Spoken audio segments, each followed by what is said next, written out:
What did you find out? Well, we knew from the beginning of the pandemic that the government had stood up a number of so-called counter-misinformation units, but then they were incredibly secretive about what they were actually doing. And so the only way that we could really even scratch the surface was for individuals that we thought might be affected if these units were overstepping their remit, which of course they were, to make legal requests for any data held on them.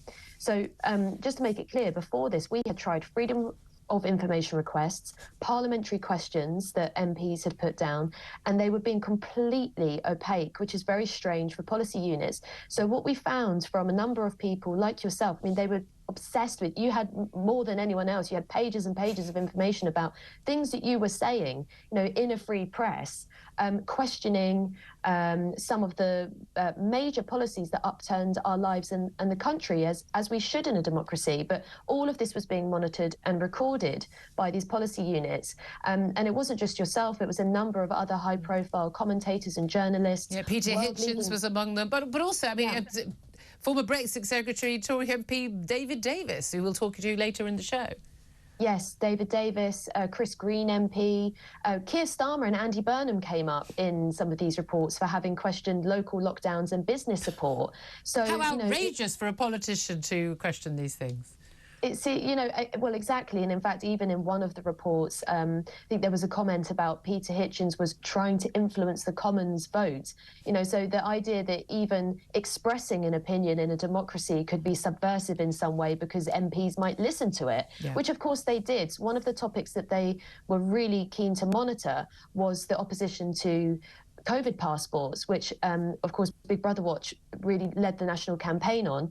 And so that's one of the reasons that David Davis ended up in these reports repeatedly. Of course, in the end, the policy was overturned and it was revealed that there wasn't any evidence to support that it was going to have a major impact on public health. So we were vindicated.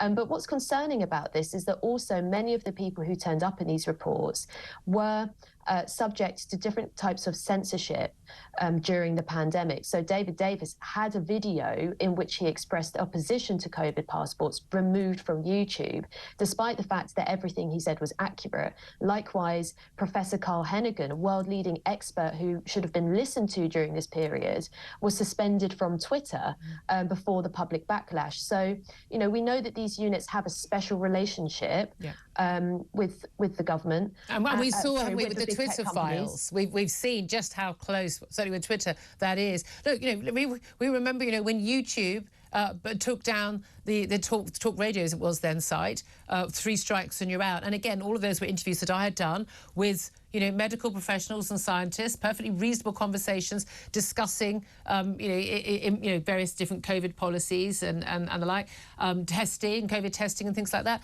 And we had our site taken down for that. Yeah, it's absolutely chilling. It should never have happened. And I think, you know, what we really want to come out of this report and investigation are outcomes that make sure this can never happen again. And the disturbing thing is actually the counter-disinformation unit that sits in government, which was supposed to be temporary, is now permanent. And they're applying themselves to a number of other topics. Now, our message to government is shut that unit down and let's start the investigations. It's not only policy units that were monitoring the population, but the 77th Brigade of the British Army, which should have been doing much more important things, but instead was scouring the internet for, you know, opposition to government. I mean, this is the thing. These were publicly available interviews, say in my case, interviews and tweets and other people's cases as well. You think, well, anyone could look at that. The point is they were being collated, sent to the government as these are problematic. We were being smeared as things like anti-vaxxers. And again, just completely inaccurate descriptions of some of the people, including myself. But the key thing is we were seen as a problem, as a threat, as opposed to people taking part in an honest debate in a democracy, which we are entitled to do.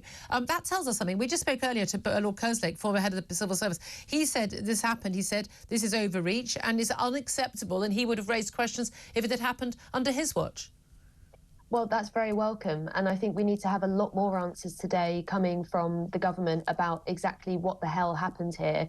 The fact that, you know, people from the government's own party, senior MPs, people with real expertise, let alone the academics who, you know, are the closest to the evidence, were treated as subversive, were treated as threats, shows that the whole genesis of this is profoundly anti-democratic. And I think it should also make us think more carefully in general about so-called counter-misinformation efforts by government, because if you don't have safeguards and you don't have oversight, it spills into information control. Exactly, and we see this already. It's not just happened. Let's face it, it's going to be happening over things like climate change and everything else as